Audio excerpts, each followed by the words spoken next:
Сүүлийн үед арх хэрэглэж амнасаа алдах гэмт хэрэг үйлдэх, гэмт хэргийн золиос болох тохиолдол буурахгүй гарсаар байгаа юм а. Улсын хэмжээнд бүртгэгдсэн гэмт хэргийн 24, нийслэл бүртгэгдсэн гэмт хэргийн 18, нийслэлийн гудамж талбайд үйлдвэрлэгдсэн гэмт хэргийн 33% нь архитан согтурсан улмаас үйлдэгджээ. Гэмт хэрэг нийслэл хотод ихэвчлэн Сүхбаатар, Сонгой архин, Хавал, Багнуур дүүрэгт, харин Чингэлтэй, Налах дүүргэдэд буурсан үзүүлэлттэй байгаа юм а. Согтуугаар үйлдэгдсэн гэмт хэргийн 51% нь бусдын бие махбодод гэмтэл учруулах, 23%-ийг танхаарах, 5% нь хулгайлах, хүчиндэх, хүний амьд хүрэх тохиолдлууд эзэлж байгаа юм а. Өөрөөр хэлбэл хүний амнасыг хохирох, зулгүй байдлаар амиа алдах, бусдын бие махбодод гэмтэл учруулах, хүчин хулгай дээрэм танхаарах гэмт хэрэгүүдийн гол шалтгаан нь арх болоод байгаа юм а. Нийслэл Улаанбаатар хотод 2015 онд согтуугаар үйлдэгдсэн гэмт хэрэг 2676 гэмт хэрэг бүртгэгдсэн. Одоо нийт үйлдэгдсэн гэмт хэргийн 16 орчим хувийг эзэлж байгаа.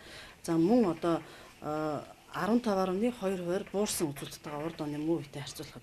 За мөн захиргааны зөрчил бас мөн нийт зөрчлийн 3.1%-ийг эзэлж байна.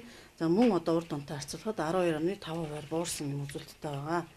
За согтууруулгундаа хэтрүүлэн хэрэглэж саатуулагдсан хүн 53579 хүн байгаа. За үүнээс эмэгтэй 2722 байгаа нь урд оны муу үетэй харьцуулахад саатуулагдсан хүн 9209 нэгжээр буюу 14.6%-аар, за мөн саатуулагдсан эмэгтэйчүүд 449-оор буюу 14.1%-аар тус ийм буурсан ийм үзүүлэлттэй байгаа. Харин гэр бүлийн хүрээнд архины улмаас үйлдэгдэж байгаа гэр бүлийн хүчирхийллийн шинжтэй тохиолдлууд ч буурахгүй гарсаар байгаа юм.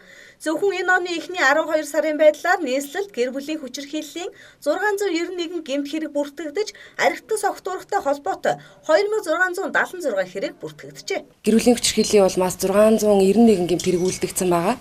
Эдгээр 691 гэмт хэргийн 265 буюу 37% нь согтуугаар үйлдэгдсэн гэмт хэрэг байгаа.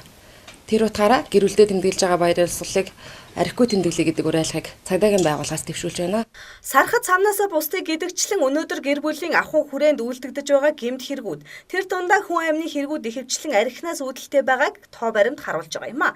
Мөн түүнчлэн импорт болон дотоодын архины үйлдвэр, архины худалдан борлуулах хэрэглээг бууруулахгүй бол архиталч бас буурахгүй байх хандлагатайг албаныхан онцоллоо. Өдрийн тойлд уян мэдээллээ.